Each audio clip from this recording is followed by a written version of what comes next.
Friends, when you talk, people make decisions. They either listen to you very attentively or they completely zone out and start scrolling on their mobile phone. Now, this is not about your intelligence or your domain expertise. Friends, good communicators create these mental images in the mind of their listener.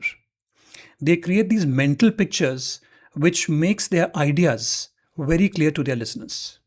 So in this video, I'm going to talk to you about 3 ways in which you can create these mental images for your audience and become that master communicator which everybody would want to listen to. So let's get started. So tool number 1 is create an analogy. Let me repeat that. Create an analogy. Friends, about 1.5 years back, I was coaching a senior executive from an organization. And as part of the coaching session, she said that we are coming up with a new strategy that will promote cross-functional synergy and increase operational effectiveness. Now I said, wow, you sound very intelligent and you sound like someone who knows a lot. But I'm a layman. Can you please explain to me what does this mean? It's too complicated for me. Can you explain to me the way you are explaining to a 10-year-old? So she thought for a while and she said that this is like a restaurant. Imagine a restaurant where there are multiple chefs to prepare a recipe. And these chefs are not talking to each other. They are working in silos. Everybody's working in a silo. So the final recipe which goes out to the customer is all messed up. In our case, the marketing department is preparing a recipe, whereas the purchasing department does not know what ingredients to buy. So this particular strategy will make all the departments talk to each other and promote effectiveness. Now the example was clear to me. When she talked to me about that restaurant, and of course everybody knows what a restaurant is, and when she compared that particular example to a simple thing like a restaurant, it was very clear to me because she created that mental image of a restaurant with multiple chefs who were not talking to each other. Now it was crystal clear to me. So what an analogy does is it creates something abstract and connects it to something you already know. Everybody knows what a restaurant is. Everybody knows what a chef is. So when she explained to me in that example, it was very clear to me. So let's take another example. Let's take a very mundane, boring task like brushing your teeth. Now, what you need to do is you need to say that X is like Y. So brushing your teeth is like, let's complete that sentence. Brushing your teeth is like clearing your inbox. It is boring, but very satisfying.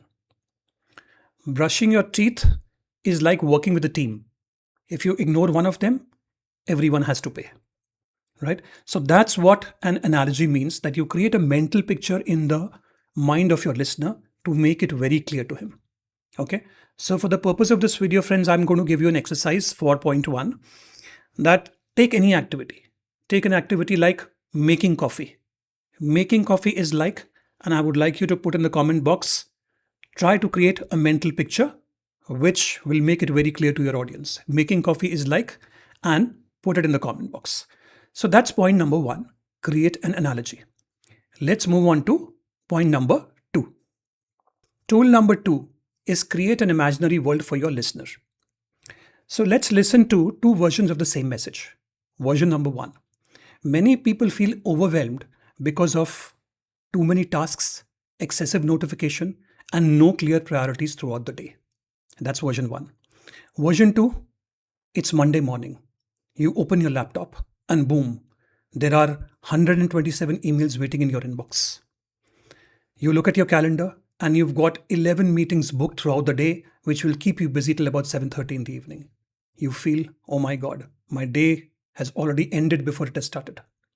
Now, please tell me, which message appealed to you more and you were able to understand the crisis the person was feeling? Obviously, it's version 2. Because what did the person do? He didn't just communicate an idea. He invited you to experience it in this particular world. Now, I want you to pay attention to what I did in this particular scenario. I used the word you, right? You feel, you see, you opened. So I use the word you in this particular, in tool number 1, which is an imaginary world.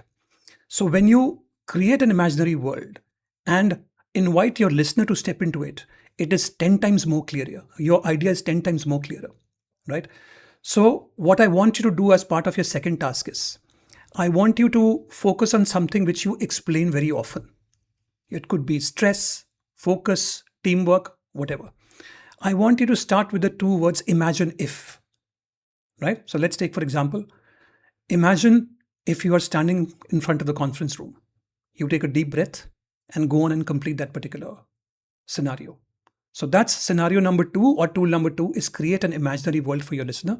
This is your second task. Please do that and put it in the comment box. Let's move on to tool number 3, which is the final tool. Tool number 3 is create a story. Now, the first question you might ask me is that how is this different from tool number 2, which is create an imaginary world? Well, the way it is different is that an imaginary world is a hypothetical situation. It could happen, it could not happen. A story is something which has actually happened with you and you're about to share that. You're inviting people to be a part of that. Let's take an example. Last Thursday, I was looking at my calendar. I had back-to-back meetings till about 8 p.m. in the evening. No tea breaks, no lunch breaks, nothing. And I thought to myself, wow, what a productive day.